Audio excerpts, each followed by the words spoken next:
I heard that Taylor Swift did some of the music for the movie It Ends With Us, Colleen Hoover's first book-to-movie adaptation.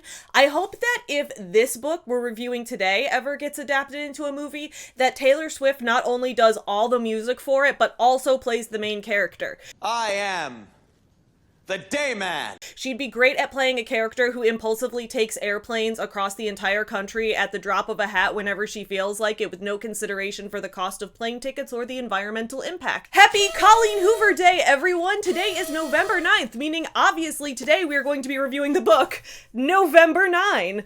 Here is what November 9 is about. Fallon meets Ben, an aspiring novelist, the day before her scheduled cross-country move. Their untimely attraction leads them to spend Fallon's last day in LA together, and her eventual life becomes the creative inspiration Ben has always sought for his novel. Over time, and amidst the various relationships and tribulations of their own separate lives, they continue to meet on the same day every year, until one day, Fallon becomes unsure if Ben has been telling her the truth or fabricating a perfect reality for the sake of the ultimate plot twist. Can Ben's relationship with Fallon and simultaneously his novel be considered a love story if it ends in heartbreak? Now, before we get into our in-depth review, let's get our girl Colleen Hoover herself here for a quick celebrity interview. Hello, Colleen Hoover! Happy November 9th. Thank you!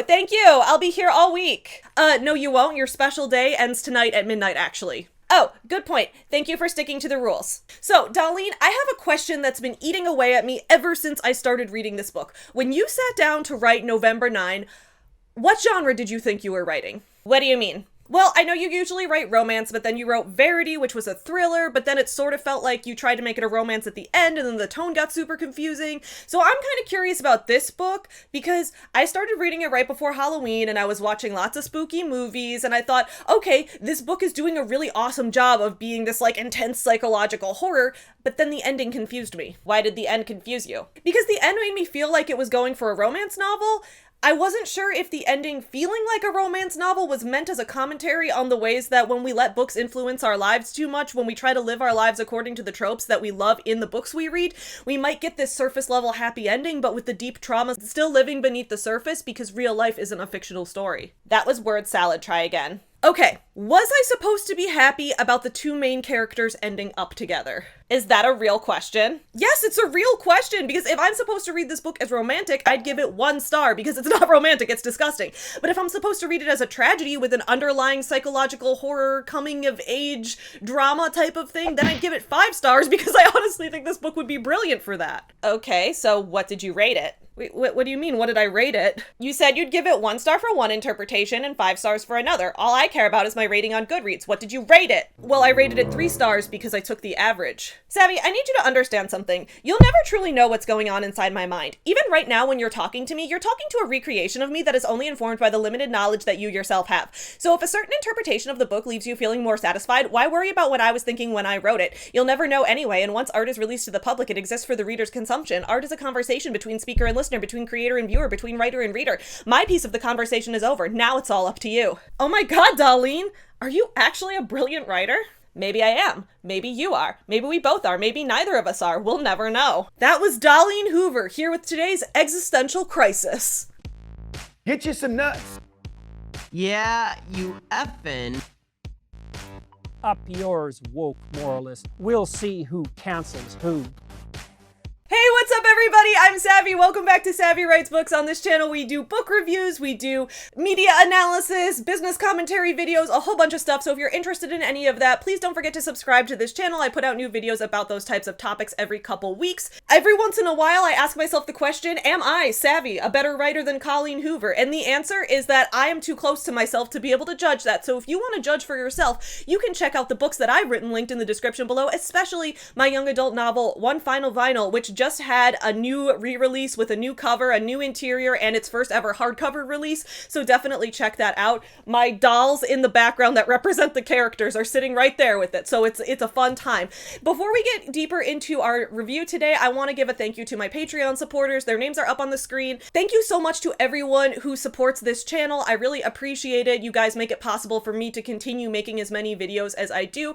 If you guys are interested in bonus videos, behind the scenes content, things like that, please do do check out my Patreon, which is linked in the description below. Now, as I've said before, I love romance novels and romantic comedies because they're just good, unrealistic fun.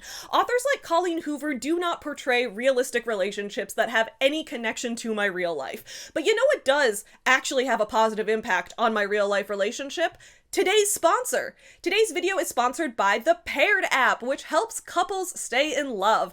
I started using this app a few weeks ago, and I honestly legitimately really love it. I'm having an absolute blast with this app. As I've probably mentioned before on this channel, I've been married for what's probably considered a long time among my age demographic, 7 years, but I've known Tyler for way longer than that. We were actually childhood friends, and 2024 marks 20 years of us knowing each other because we met in 2004, which is wild considering we're only 32. I don't think that's that old, honestly, but sometimes I'm still like, wow, that's a long time. My point is, we grew up together, we know a ton about each other, and we have a really fantastic relationship. But what I love about the Paired app is that its questions, games, and quizzes have somehow helped us learn even more about each other and come up with more fun new ideas for date nights, for special occasions, and more. For example, I think Tyler and I are pretty good about having regular date nights and constantly just having fun together, but until we did some of the quizzes on the Paired app, I didn't realize how much we both really wanted to get a massage. It's just not something that ever managed to come up in conversation. But now we both know that the other person was subconsciously desiring to get a couples massage all along, and now that we've realized that, we have the perfect Valentine's Day activity planned. The Paired app describes itself as the ultimate relationship companion, offering an array of interactive games, challenges, and tools designed to foster communication, trust, and intimacy. It offers daily exercises, including activities, conversation starters, and advice to help couples continue exploring and deepening their relationships.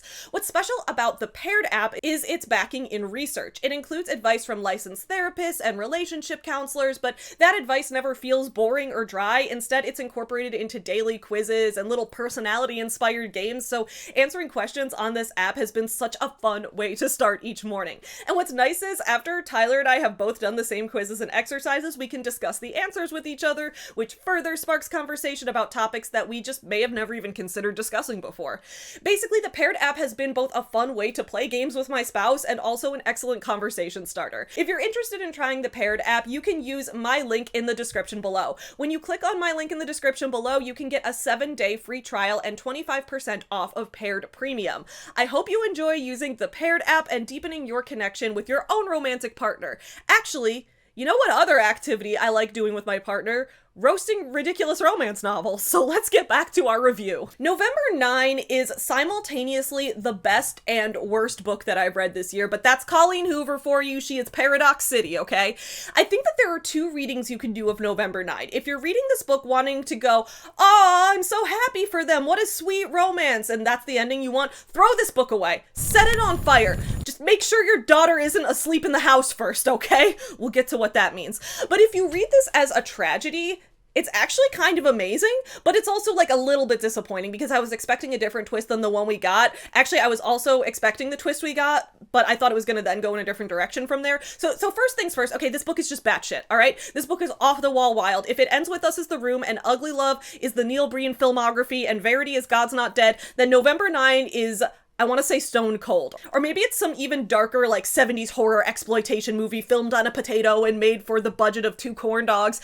I have never both loved and hated a book so much. Reading this book was enjoyable from start to finish. I was hooked. The ending was disappointed because I thought I'd come up with a better twist in my own head, but after analyzing it, you know, I'm a little on the fence. I'll let you guys decide. But even with the ending that we got, if I continue to read it through the lens of it being this really creepy coming-of-age tragedy, it sits with me in a really dark way that makes me still love it. But then when I read a bunch of 5-star reviews on Goodreads, it seemed like that people did actually like that Fallon and Ben end up together at the end, and they were genuinely rooting for this couple, and so then I just got a million more kinds of confused. To top it all off, on Goodreads, it's categorized as contemporary romance, which, if that's what it's supposed to be, then this book is a horrible failure. But again, this book only exists in the form we have it now, so if I, the reader, choose to interpret it not as a romance, then it can still be good, right? The whole thing is a scam. because it definitely isn't fair to make me expect a romance when that's not what this is. At least, it's not a romance if you want to enjoy it and have a positive opinion of it after the fact. Yeah, and if a frog had wings, it wouldn't bump his ass when he hopped. I was also extremely disturbed to see this book tagged as young adult on Goodreads because, no, this book is not for minors. Absolutely not. So let's break it down. Like every Colleen Hoover book I've read so far, this one opens with a really intense opening line that has nothing to do with the rest of the plot. Colleen probably took a writing workshop once in college where they told her that you need a really strong opening line, so now she just writes her opening scenes and she just plots out her book however she wants, and then she just goes back and adds a really strong opening line, even if that line is never actually going where you think it is. Here is today's example. I wonder what kind of sound it would make if I were to smash this glass against the side of his head. No, this book is not opening in the middle of an action-packed murder scene. Instead, it's opening with our main character, Fallon, at lunch with her father. I instantly started picturing Fallon as the girl from the anime Dungeon Meshi, or I guess Delicious in Dungeon is supposed to be its American name, which because it's supposed to have a title that's a play on D&D, I've started instead referring to it by what I think the real name should be, which is Dungeons and Dragons and Diners and Drive-Ins and Dives. So I was just visualizing her as that same girl who gets eaten by a dragon before everyone's like, can we resurrect her from the dragon poop? You guys know what I mean. Anyway, back to the opening line. So during lunch with her dad, Fallon is very annoyed with her dad's behavior, and she's thinking about how she's so annoyed she could just slam her cup against the side of his head. Nobody's head gets slammed in this scene or anywhere else in this book. Fallon is annoyed at her father because he's told her that he's just impregnated a 24-year-old girl. Y'all, when I was reading this book, all right, I was sitting on my neighbor's porch and I kept having to stop every couple pages to update all my neighbors on everything going on in this book because the beginning packs so much unhinged drama just into its one opening chapter. In the span of merely 20 pages, okay, here is what happens. So Fallon's dad tells her that he's impregnated a 24-year-old girl and now he's gonna marry her. And then Fallon on page 4 says, releasing sperm into the vagina of a 24-year-old does not a father make. Then on page 5, we learn why Fallon's parents are divorced. So her dad says, are you still pissed I didn't show up for your graduation? I already told you I had a scheduling conflict. No, I reply, I didn't invite you to my graduation. He pulls back, looking at me incredulously. Why not? I only had 4 tickets. And he says, I'm your father. Why the hell wouldn't you invite me to your high school graduation? You wouldn't have come. You didn't know that, he fires back. You didn't come. He rolls his eyes. Well, of course I didn't, Fallon. I wasn't invited. I sigh heavily. You're impossible. Now I understand why mom left you. He gives his head a slight shake. Your mother left me because I slept with her best friend. My personality had nothing to do with it.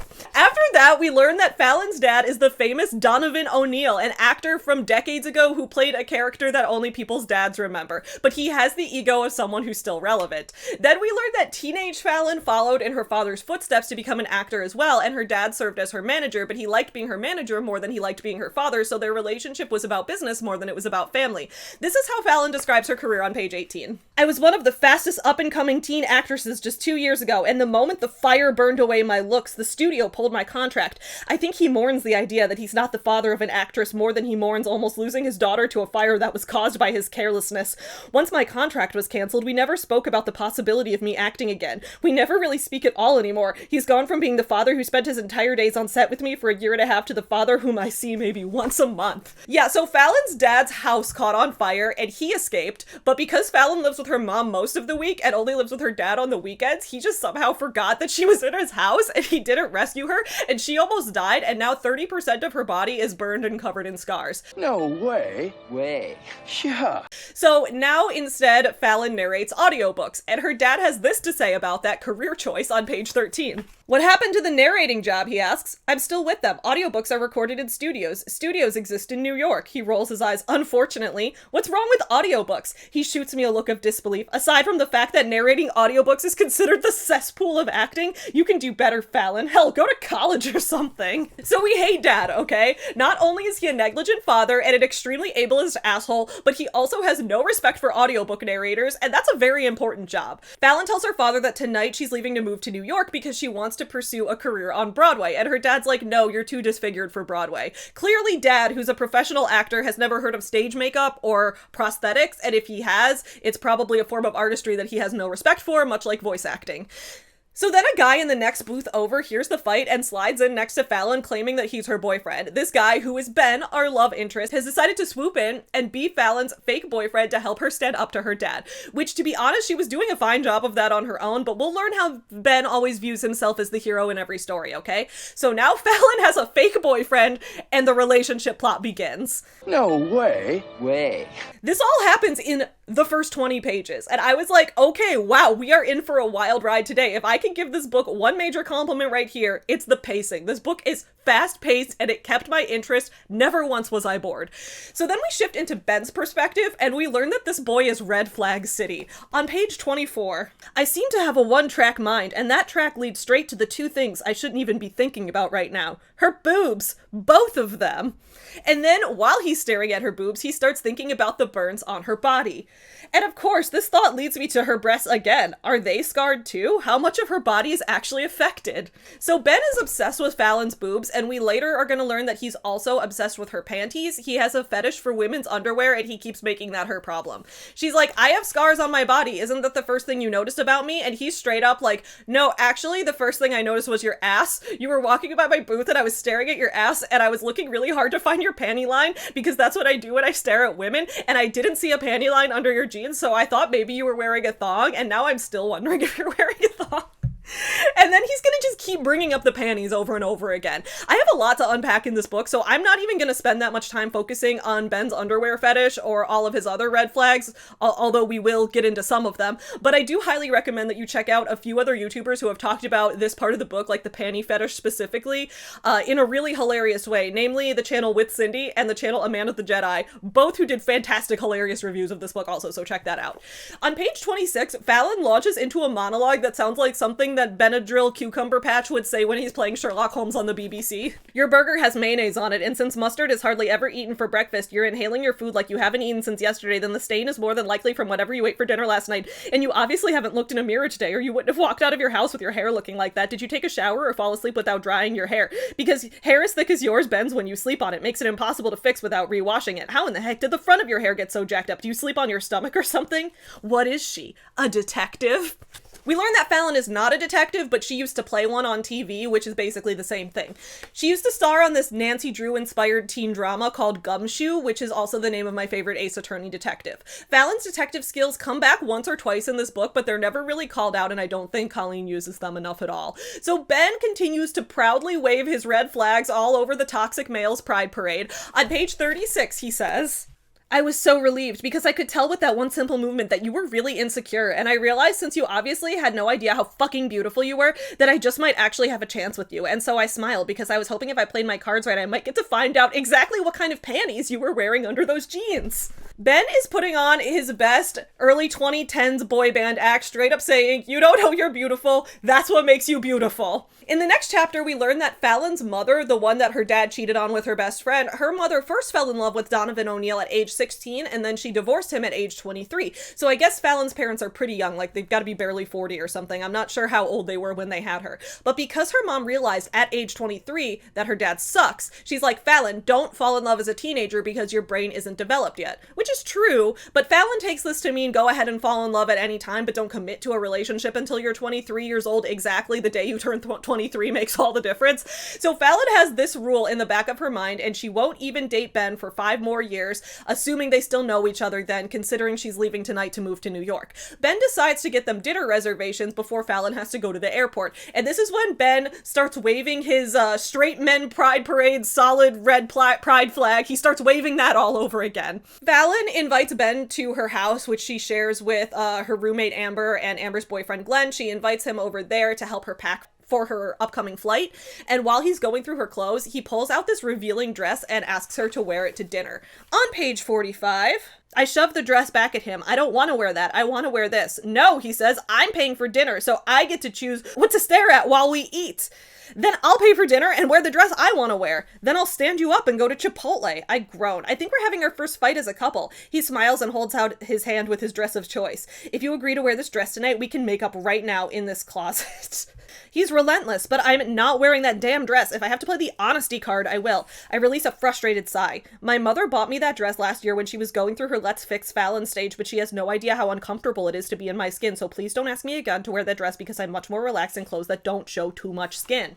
Fallon owes Ben no explanation, yet out of the goodness of her heart, she opens up and shares emotionally the reasons that she isn't comfortable dressing that way. And Ben, the hashtag nice guy that he is, responds with this on page 46. But it's your own fault that people feel uncomfortable looking at you.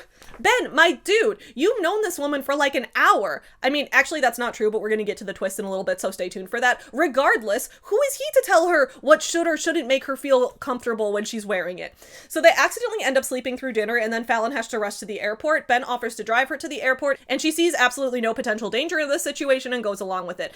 Ben then starts to take this fake boyfriend thing really seriously, and he keeps referring to himself as her boyfriend, and she's like, you know we're not actually together, right? And so he's like, okay, well then let's date, let's get together. And Fallon is like, I'm not doing a long distance relationship at 18 years old with a guy I met a couple hours ago. On page 59, she says, it's easy to fall in love, Ben. The hard part comes when you want out. I underline this because I think this line is going to be really important when I give my analysis on what I think this book is really about, which is going to come later in the video. So as they're heading to the airport, Fallon makes a deal with Ben. They won't date each other and they'll continue living their lives as is, but every year on November 9th, they'll meet up. Ben likes this arrangement because he really wants to see Fallon's panties, and Fallon likes this arrangement because she wants there to be something else to do on November 9th to distract her from it being the anniversary of the big fire that almost ended her life. During this time, Ben and Fallon also talk a lot about books. Fallon is obsessed with romance novels. She loves romance tropes. She loves reading books by authors like Colleen Hoover, you name it. And Ben is a writer. He's a freshman English major at UCLA, and his dream, just like every young adult male hipster, is to write the great American novel. Fallon gives Ben homework for their year apart. She tells him he has to read a bunch of her favorite romance novels while they're apart for the year, and Ben decides that he's going to write a novel inspired by this interaction that they've had about a couple who falls in love by only meeting up once a year.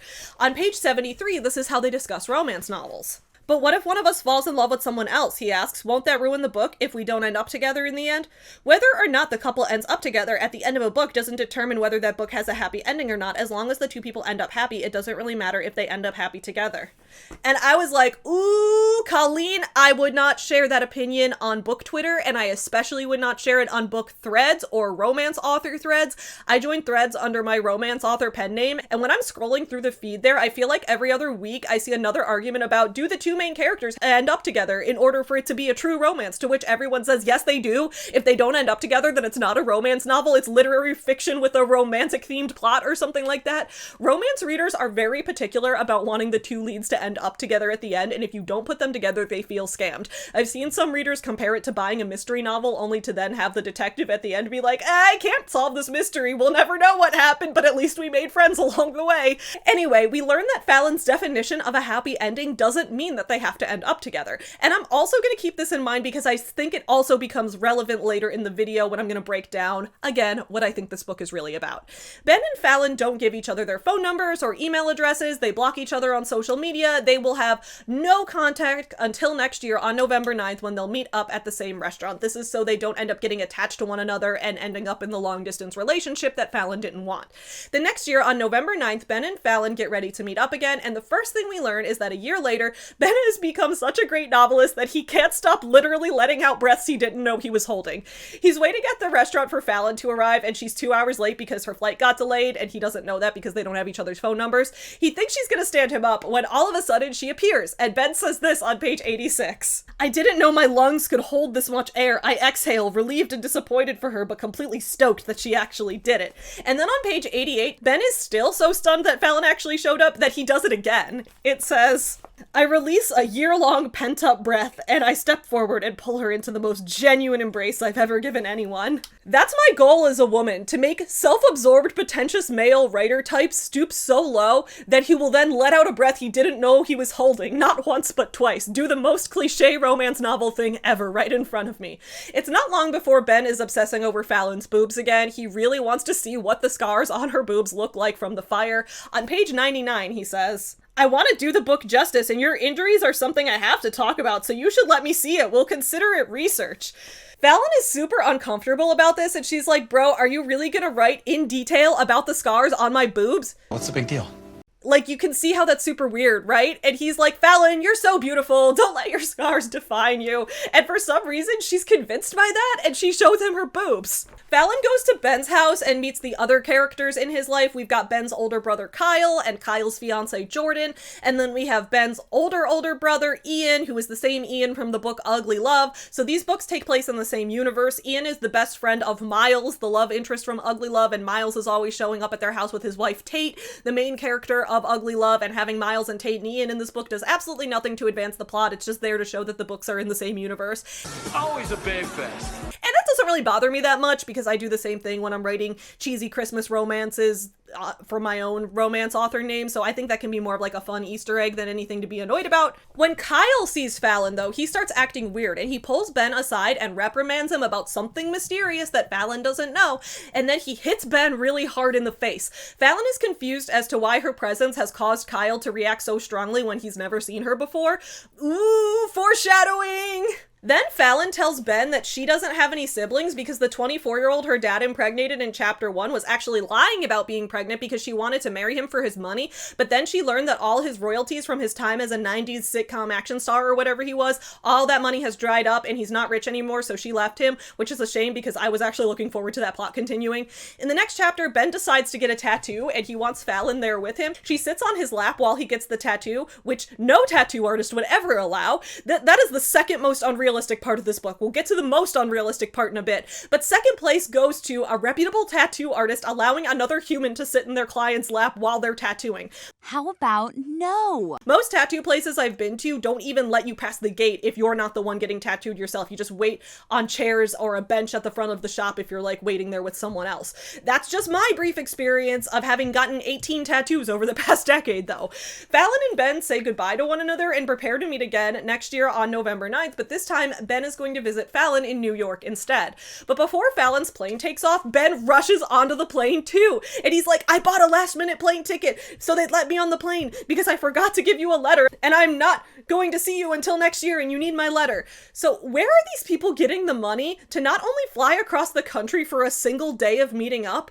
but also buying last minute plane tickets? That's like hundreds of dollars, and that's assuming there's still even an open seat that close before the flight takes off. Ben gives Fallon a letter saying that he wants her to get back in touch with her dad this year, which makes no sense because Ben saw how badly Fallon's dad treats her. That's the whole reason he intervened and introduced himself to her in the first place. The following year, Fallon is planning to take Ben to an exhibit in New York about the poet Dylan Thomas because Ben has mentioned that Dylan Thomas is his favorite poet. I cannot personally think of Dylan Thomas anymore without this particular meme, the one about how you dispose of your garbage, which I guess works because Ben is trash. Ben is like, I am a poet, and I know it, and I am garbage. Trash! So I am refuse, and I refuse to be stored in black plastic sacks and placed in the containers provided.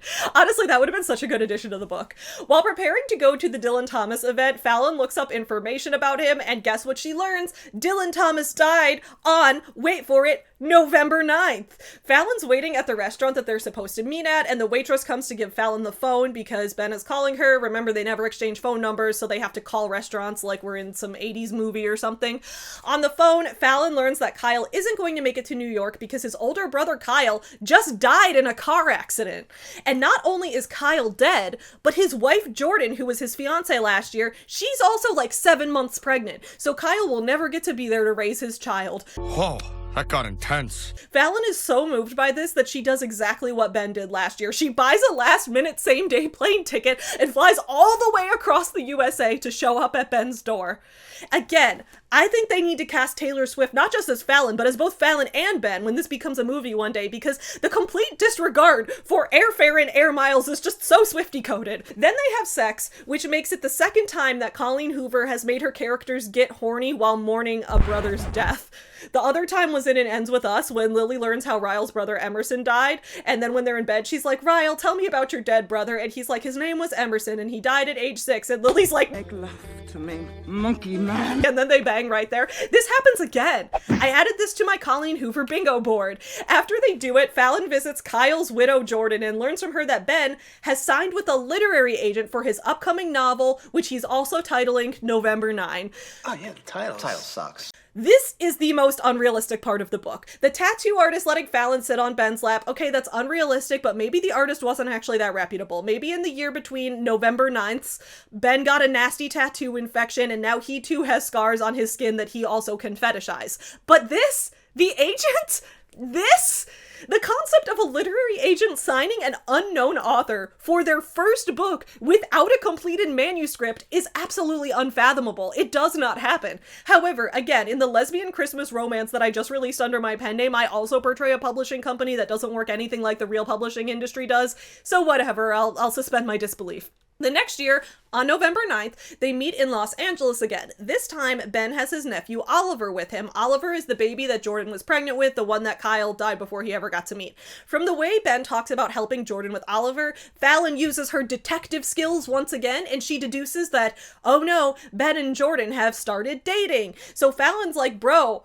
are you really dating your dead brother's wife? Trash! And Ben's like, yeah, but we're not really in love. I know I'm just a replacement for Kyle that was convenient to help her raise her kid in the meantime, and she's never really gonna love me the way she loved him, and she knows that I'm in love with you, but you'll only meet up with me on November 9th, so we can really break up anytime, it's just convenience.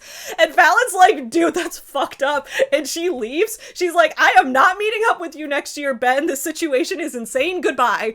And the next year on November 9th, Fallon has decided to move back to LA, but she still plans not to meet up with Ben. She moves back in with her friend Amber and Amber's fiance Glenn, and Colleen has absolutely no qualms about putting a Ben and a Glenn in the same book, even in some of the same scenes, but okay. Fallon decides to go out to the bar with Amber and Glenn on November 9th as a way to spend the day not thinking about the anniversary of the fire or about Ben. But then, Ben shows up at the bar. Here's how that happens. So Ben had waited at the restaurant for hours hoping Fallon would show up, even though she made it clear she wasn't going to show up this year. Listen, man, I'm not going to jail for you or anybody. And then Ben went to Amber and Glenn's house because he remembered their address from when Fallon lived with them from the first November 9th, and he was just kind of hoping that they still lived there. And then he was like, Glenn, buddy, can you help a brother out? And then Glenn, as a fellow red pride flag waver in the straight male pride parade, was like, yeah, we're going to this bar tonight. Come meet us. At the bar, Ben stalks Fallon, who tries to avoid him. He ends up pushing her into a storage closet, and I'm not going to read any of this scene because he straight up SAs her. She keeps telling him to stop touching her, and he's like, I'll only stop if you ask me again, because then I'll know you really mean it. I think you want it, even if you say you don't. And then Fallon starts thinking to herself about maybe she does really want it, her body wants it anyway. So, Ben the writer, everyone. Fallon ends up going home with Ben, and in the middle of the night, while he's asleep, she finds the manuscript that he's been writing about their relationship. On your Colleen Hoover bingo card, add this book to the spot for character learns the plot reveals through finding a manuscript and reading it. That also happens in Verity. Fallon flips through the manuscript because after all these years, she's still really curious why Kyle hit Ben the first time she met him. So she reads that scene, and this is where we learn the big plot twist. Are you ready for this? Ben is the one who set Fallon's house on fire on the first November 9th, back when they were 16 years old. He caused the fire. Ben started the fire. It was always burning since the world's been turning. I needed to put a song in there because I couldn't fit a Come On Colleen. Come on Colleen. I couldn't fit one into the script for this. So Fallon is like, what the fuck? At first she thinks Ben made this up. Like, he wanted to have a plot twist in the novel, so he made up that he was the one who set her house on fire, and she's offended. Like, bro, why are you using my trauma to make your novel better? But then she's like, wait, what if he did start the fire? Has he just been stalking me all these years? And this is what I honestly thought the twist was going to be. I thought Ben, as a teenager, maybe saw Fallon on TV on the detective show, and he fell in love with her as her character, and he was like, I need this girl to love me, but she's too famous to give him the time of day. And he's also like, I want to write a romance novel about a crazy plot of me falling in love. So he realized if he set her house on fire, then she would go through trauma that would make her insecure, so she'd finally give him a chance, and then everything he did from that point was for the sake of having a good plot in his novel. Like, he was planning a novel all along and meeting up with a burn victim on the same day every year. He orchestrated this from the beginning to create the perfect fucked up story. Genius. That wasn't where it ended up going, though, but I was really hyped thinking that's what it was going to be. So Fallon runs away, and she's like, Ben, you're a creep, which is true. She rushes to the police station, and she files a restraining order against him, which is a good move. Then we skip ahead another year, and it's once again November 9th, and it's the year that they're finally 23 years old, so it's the big one. 23 is also a thing for Colleen. I didn't put that on the bingo board, but she really does seem to think that 23 is just the perfect age to commit to your love interest. Lily Blossom Bloom was 23 when she met Ryle in It Ends With Us. Tate was 23 when she met Miles in Ugly Love, and now Fallon is like, I will not date until I am 23 years old, because 23 is the exact age when you are no longer vulnerable to creepy men. If only that were true for literally any of these women in any of these books. Fallon decides she's going to sleep all day so that she doesn't have to think about the tragedies of November 9th. But then she hears a knock on her door. She goes to the door and there's no one there, but she sees a package on her doorstep. It's a letter from Ben, who dropped off the full completed manuscript and tells her she needs to read it because it will explain everything. That sounds right. Fallon rightfully goes back to sleep because Ben just violated the restraining order. The only thing she could have done better is to call the police and report Ben for violating a restraining order. But when Fallon wakes up, she sees that her mom has come over and her mom is reading the manuscript and she's crying because it's so beautiful. And she's like, sweetie, you need to read this. And Fallon is like, Mom, Ben's a creep though. And her mom is like, no, you don't understand. He really loves you. Read this book, which is so out of character for her mom because her mom was the one who was warning her against getting involved with toxic men in the first place after her own bad experience with Fallon's dad. Side thing, Fallon also just totally forgives her dad in this book. She makes plans to have breakfast with him on the morning of November 10th because she's like, he's the only dad I have and he's trying his best, which is not true. She's even like, he wasn't the one who started the fire, so it's not really his fault. And yeah, it's true that he forgot that his own daughter was in the house and didn't wake me up, which almost caused my death, but who could blame him? I only stay at his house on weekends anyway, which is also fucked up. That's another square on the Colleen Hoover bingo card. Wife leaves abusive husband, but daughter expected to still want a relationship with him. This book plus it ends with us. Fallon finally reads the full manuscript, and here is what we learn. On the first November 9th, way back when they were 16, Ben woke up that morning to find his mother's dead body on her bedroom floor. She left a note about why she chose to end her life, but when the police showed up, they confiscated the note as evidence before Ben got to read it. So Ben tried to figure out what caused his mom to want to end her life, and after going through her phone, he finds that she was in a relationship with a man named Donovan O'Neill. Dude, imagine if she'd lived and they'd gotten married. Ben and Fallon could have been step-siblings who bang each other, just like Miles and Rachel in Ugly Love. That would be another square on the Colleen Hoover bingo card. Ben, in his impulsive rage, decides that Donovan O'Neill must have cheated on his mom or done something awful to her. Did you fuck my mom? So he decides to stalk Donovan. He finds his house and he sits in the car watching him in the garage. Donovan is working on his own car in the garage, tinkering with like his little hobby sports car, and Ben is like, his girlfriend just died and all he cares about is his car. Well, I'll show him what it feels like to have something you love destroyed. So when Donovan goes inside, Ben finds a gas can that tipped over the garage and he sets the car on fire. He drives away, noticing in the distance that the flames have engulfed the entire house, and he's like, oops, I didn't mean to do that. Hope nobody was inside. Then when he gets home, his brother gives him a copy of the note that their mom left. The police had made a copy and Ben just needed to wait like an hour to get to read it. The note explains that his mom had actually decided to end her life because she just learned she has ovarian cancer and that it's incurable, and the doctors are pretty much positive that she's not going to make it. I definitely have breast cancer. So instead of trying to live out her life in the hospital and rack up all this medical debt, she was like, I'll just die now so that I don't have to experience the pain of cancer and so that I can leave my kids with an inheritance. The reason she chose to end her life on November 9th is that it's the same day that Dylan Thomas died, and that's her favorite poet. This is when we learned that Ben's mom also has a tattoo, the same tattoo Ben has, which is the word poetic written in a music staff, and it's because she's also a writer. What I can't understand is why she didn't tell anyone about this plan ahead of time. Like, sure, maybe someone would have tried to stop her, but at least people would know what's up. Do it for the plot, I guess. She's a writer after all, just like Ben, who does it all for the plot. So then 2 years later, on November 9th, Ben is visiting his mother's grave when he sees Donovan O'Neill there at the same cemetery, there to visit the same grave because that's his dead girlfriend. So Ben follows Donovan out of the cemetery and he sees him going into a restaurant to meet up with his daughter Fallon. And then Ben sees Fallon's ass and is like, damn, that girl whose life I destroyed in the fire is so hot though. She's almost as hot as the fire that almost killed her. And then the rest of the story happens. So after Fallon finishes reading the manuscript, she's like, well, I am 23 now, so I might as well tell Ben that I love him. After all, he didn't mean to set me on fire. He only meant to set my dad on fire. So she goes to Ben's house and is like, Ben, let's be together. And then they're like, this is the end of the book, ...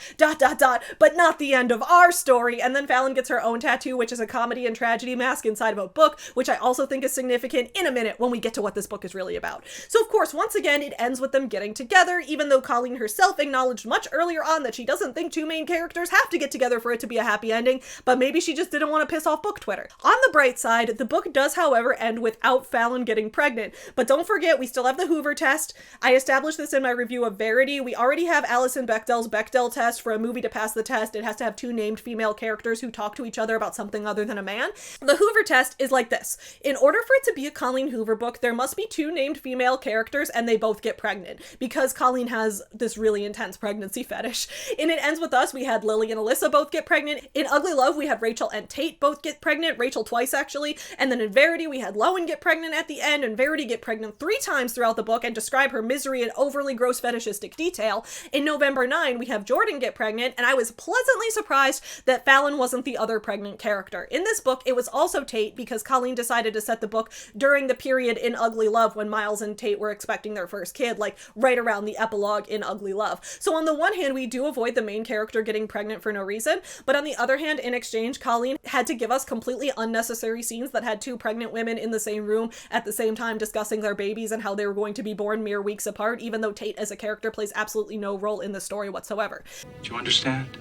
And now that we've gone through the typical breakdown of a Colleen Hoover book, I get to do my real analysis. Truth be told, despite everything I just said, I actually love this book. It might be one of my new favorite books of all time. But Savvy, you may be wondering, how could you love this book with an ending like that? Okay, buckle up, because I have a solid interpretation of this that I haven't seen anyone talking about in any of the reviews that I read. I need to explain why I think this book works so well as a tragedy, and I'll never know if Colleen intended this or if this book ended up just falling into place this well by accident, but at the end of the day, it doesn't matter, because this is my review and I want to do my analysis. This is a tragedy about a woman who used to love romance novels, who fell in love with the tropes of men rescuing women that they love for having that plot play out for her in real life, but only in a way that traps her in an abusive relationship forever. Ben is a writer who takes himself way too seriously, who can't get out of the mindset of viewing himself as the hero of his own story, who can't stop seeing literary symbolism in every aspect of his life. I am God. Neither Ben nor Fallon can separate the fictional worlds that they love from the horrific real world they're stuck living in.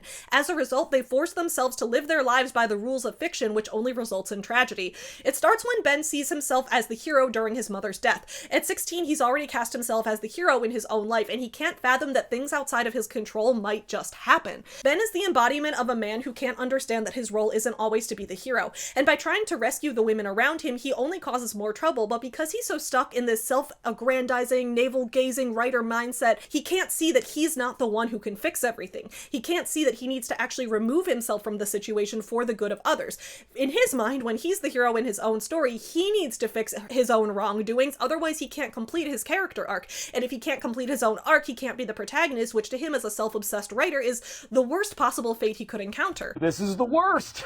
So it starts with Ben's mother. We learn that Ben's mother is also a writer, and she also has a strange sense of self-importance, which we see through her obsession with the poet Dylan Thomas. When she learns that she has untreatable cancer, it makes sense that she'd want to go out on her own terms and set her sons up for financial success. What doesn't make sense is why she never tells them this. Why does she end her life the way she does without telling any of them? Because she wants to die on November 9th, because Dylan Thomas died on November 9th, and Ben's mother is just as much of a self-obsessed writer as Ben is, also seeing literary symbolism around her at every moment, wanting the power to be able to choose a dramatic ending for herself. Ben takes after his mother. When he finds her body, he instantly gets ready to avenge her, because just like his mom, Ben also views himself as a hero, and as a man, he views himself as a knight in shining armor. This trait of Ben's comes back multiple times throughout the book, especially when he's reading Fallon's romance novels and realizing that he does relate to the men in these books who want to own and possess women. If Ben can rescue all of the women that he loves, he gets to be the hero of his own romance novel, and then his legacy has to matter.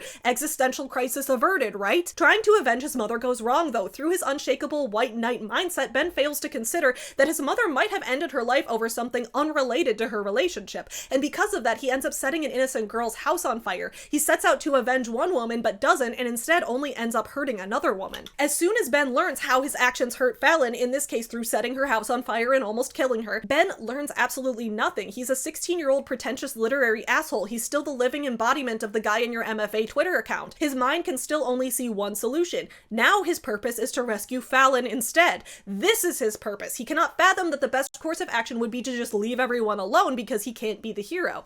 So he stalks Fallon to the restaurant with her father 2 years later on November 9th, and then he sees her father being mean to her, so he does the exact same thing that caused this mess. He swoops in to rescue another woman. And this sets off all of the events in the story, which lead to Fallon becoming enamored with Ben despite it all. And to show us, the readers, that Ben orchestrated this this, even subconsciously, to fulfill his own fantasy of being the hero, Ben literally writes a book about the two of them in which he casts himself as the romantic lead. Then, with Fallon alongside him, he gets his first tattoo, which is a recreation of his mother's tattoo. This visually symbolizes how Ben is permanently branding himself for life as the same kind of person his mother was, the same type of writer who lives life according to what moments will create symbolism within the story, because to Ben, just like to his mother, life is a story. Real life and fictional literature are the same thing. Fallon, as an actress, has a similar problem. While Ben can't stop trying to control the events of the real world as if he's writing one of his stories, Fallon, who grew up as an actress in the spotlight, can't get out of the mindset of what it means to be perceived. We see this at the beginning of the book when she wears baggy clothes and leaves her hair hanging in front of her face. At that point, she doesn't want the public to perceive her,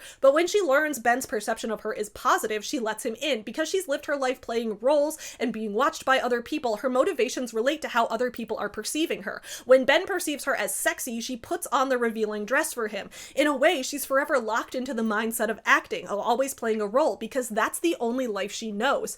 This actually makes Fallon's weird Sherlock Holmes-style monologue in the first scene of the book make a lot of sense. Even 2 years after she's left her role on the detective show behind, she's still acting like a detective. She's internalized the character. It's our first hint that Fallon is trapped in a state of arrested development from gaining fame too young, and with Ben here to make things worse, she has no chance of escaping this mindset. At the end of the book, Fallon gets her own tattoo, the comedy and tragedy masks. Like she said earlier in the book, a happy ending comes from the characters being in a good place at the end. The tattoo she gets serves as a symbol of the two types of endings available, the happy ending and the tragic ending. She thinks she's getting her happy ending, but the visual of the tattoo on her wrist still containing the tragedy mask shows us that a tragic ending is still a possibility for her. After all, she's now trapped in a relationship long-term with a man whose reckless, impulsive behavior almost killed her once before. Who's to say he can't do it again? As Fallon herself says back on page 59 of the book, when she's 18 years old and refusing to let herself get into a relationship, it's easy to fall in love. The hard part comes when you want out. Right there, she's stating the theme. She's laying out for us, the readers, what it is she hopes to avoid.